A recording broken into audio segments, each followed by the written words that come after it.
everyone, it's Heidi from flutterbyheidi.wordpress.com, back again with another Sunday scoring project for you, and this time rather than a card I'm making a 3D project, and this is based on my Bauble box, and I've also done a little miniature wine bottle box recently as well that uses similar kind of pattern.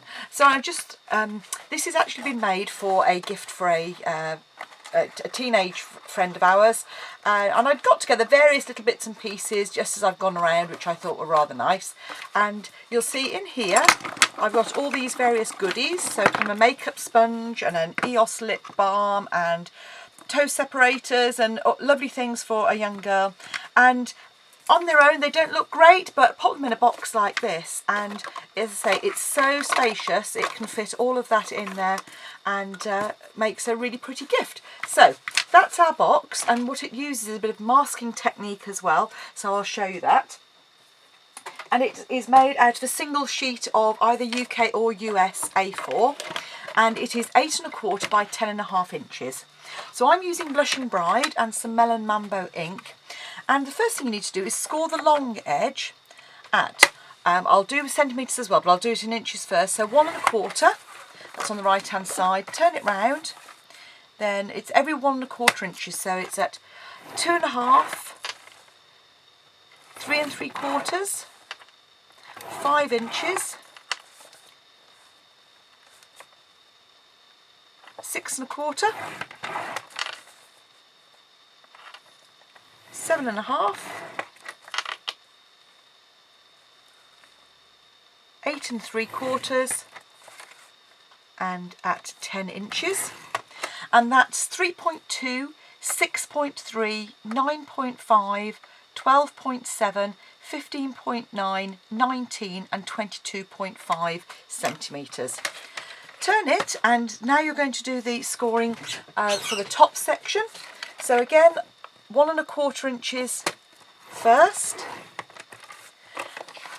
and then you're going to score at 3 inches and at 6 inches.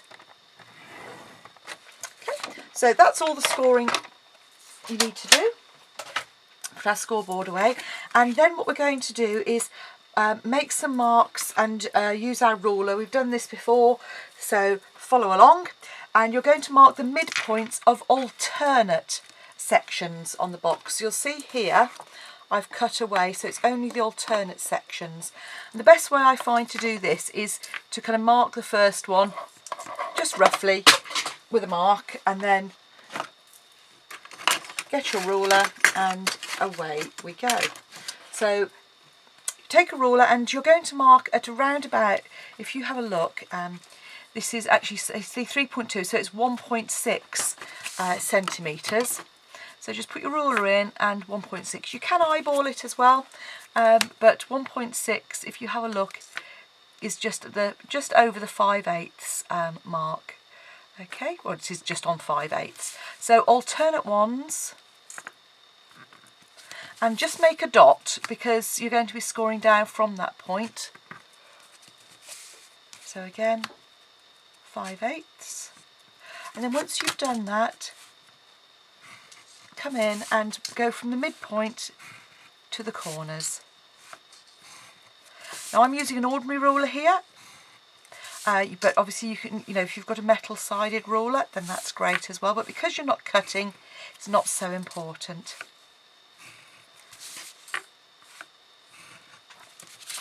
So that's our scoring done. Pop your ruler away. And then we're going to come in and fold and burnish those score lines.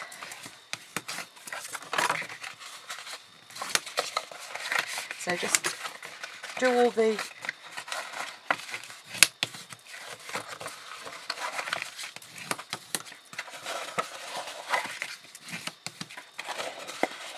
and then next thing I'm going to do is do some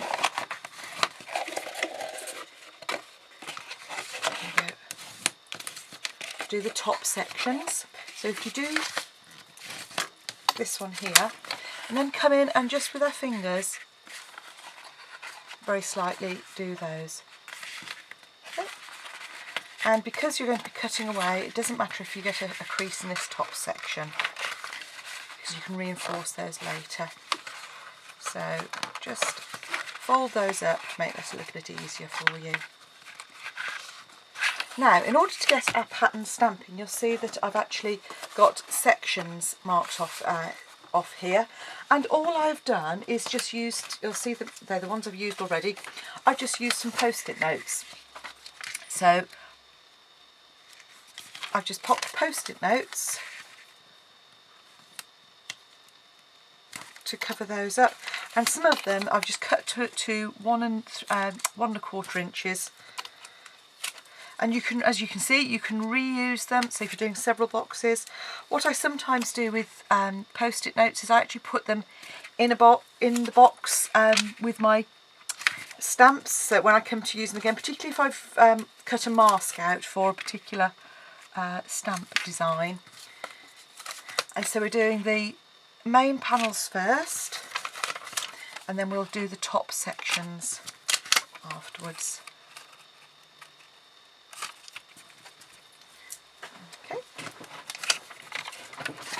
That one there.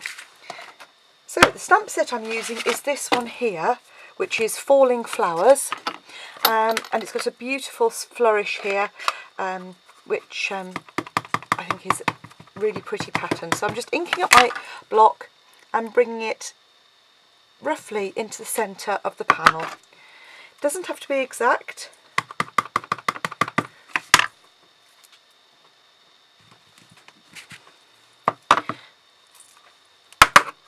I've just noticed I've got a little piece of die cut in the middle of my ink pad. And on these bigger stamps, you probably notice I take the ink pad to the stamp.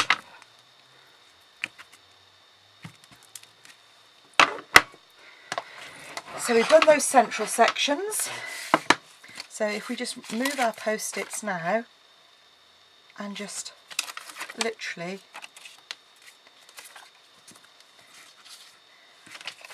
pop them up on the top instead. So if we just move those like so.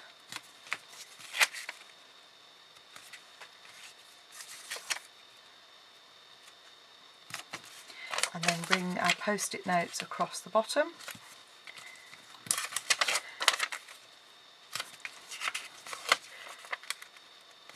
Okay, and then you're ready to go with the top section. So again, inking, and then obviously I've got my grid paper underneath, so I can just come off the edge. But if you're doing it on another surface, then just pop a piece of copier paper, photocopier paper underneath.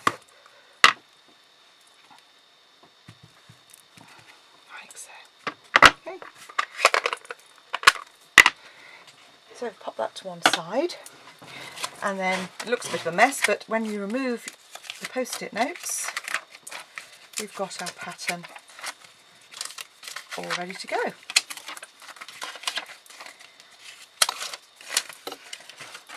So having done our stamping, what we need to do now is cut up on this, and we're going to cut away this bottom skinny section first of all. So just trim that away, and we're going to cut away this top skinny section as well. So just that very top corner there, okay? And then you're going to cut up each of the sections at the bottom, and I'm not notching out, and the reason for that is because it'll make it easier to line up.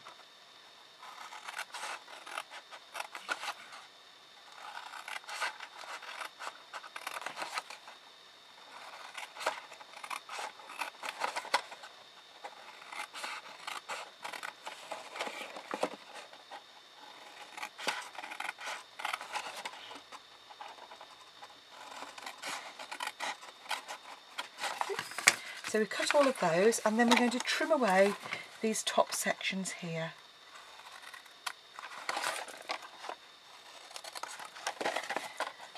So these ones can be a little bit awkward. You can obviously do it on your trimmer, but I find it's easier just to get your a pair of sharp scissors in here, like snips. Just come in between and do the same on the next one.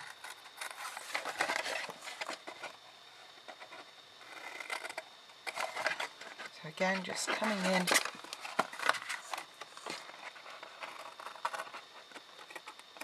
You see I've folded that there, that makes it a little bit easier to get the angle of your scissors right. Oh, I've just noticed I've missed stamping that end piece.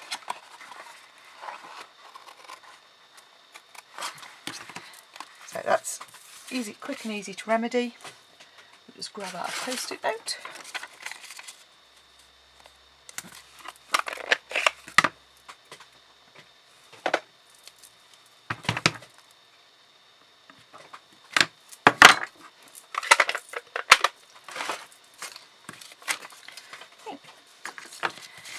So you should end up with a piece that looks like this. You see we've trimmed away alternate ones and cut up the bottom sections.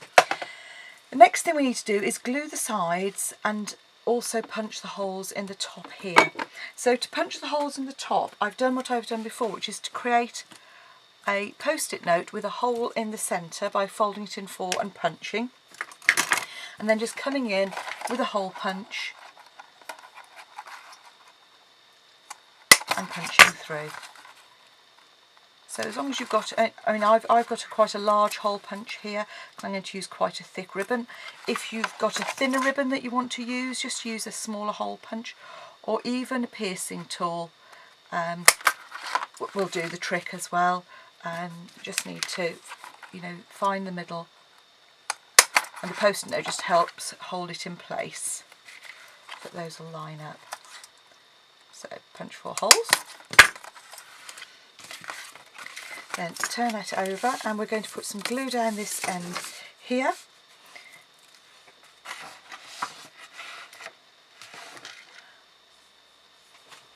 And I'm going to just use a bit of super sticky tape. You could use your fast fuse if you wanted to. And that's purely because I've misplaced my fuse. I usually keep it on a ledge in front of me, and my snail is there but my fuse isn't, so it's clearly buried under the debris of my desk. Just fold it over, fold, and line that up. So there's our basic box. Now in order to get to the bottom a good fit, find a can or something that will actually fit at the bottom. You see I've got a Stampin' Up bottle here, and it just helps you get the very first one right.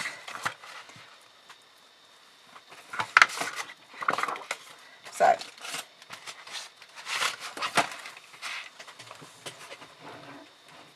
this is what I really could do with my fuse, which I can't find. Disappearing fast fuse. So I will resort to tape, and all you need to do is pop a piece of tape just on the outside edge there on half of the pieces. And so you could find a can or another glass, anything like that, that will just fit. And just pop those, pop some glue on the end there, and then we're going to cover up the bottom with a piece of a circle of card just to make it neat. You'll see here. So what I've done is I've just covered the base with it, and that just gives it just a nice professional finish. So take your first piece of tape and find the one that's opposite. You see that? And just line those straight edges up. Once you've done the first one, you can go ahead and do your others. So we take our tape off, align it,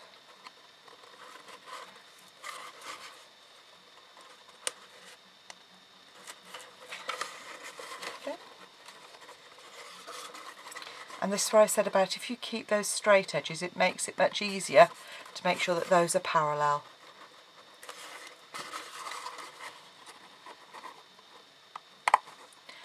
and then take your circle, and whichever dies you've got, just take a circle, and then I'm going to use some wet glue, which I'm going to put all over the circle.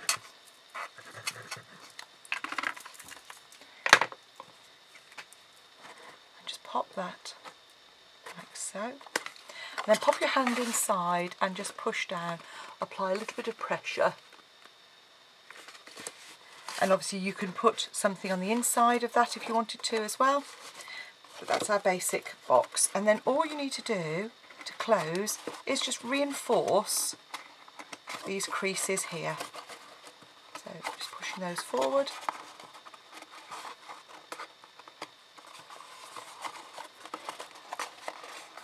See here.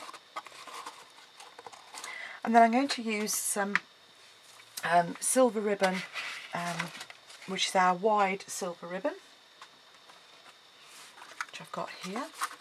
So it's a lovely satin ribbon, and it's because it's really thick, it works well for projects like this. And just as we've done in the past, this is where you will want to glue your ribbon down either side underneath, and then you can cover that up if you want to afterwards, but once you've trimmed it. So have a look at where your seam is. So that's our seam at the back. So this is going to be the back piece right here where the ribbon is going to end up. So pop that through, and then if you fold your ribbon, and as I've done before, fold it in half and then fold it to make a point, that will pop through quite easily. And then I like to leave quite a good length on those, so just open it out on either side.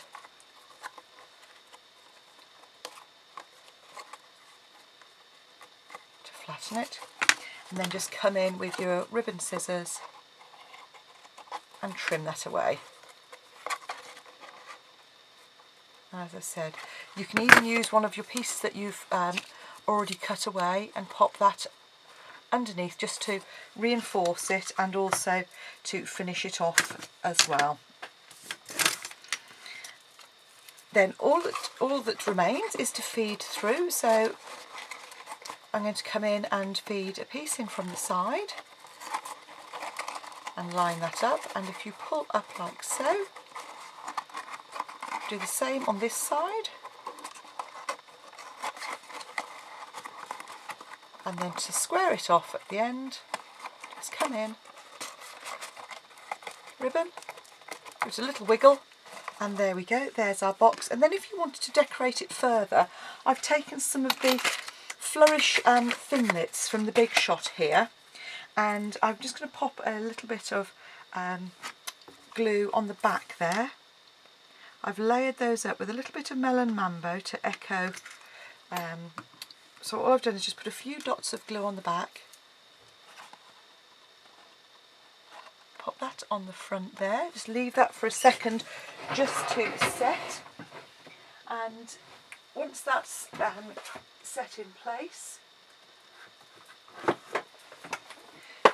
then just come in with a pearl, which we've got here.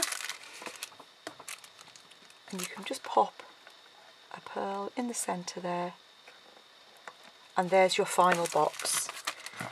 So I hope you'll agree, it's a really big box, you can get lots of things in there, and really versatile, but makes a very pretty change and something a little bit more unusual than an ordinary box, and great for packaging awkward items.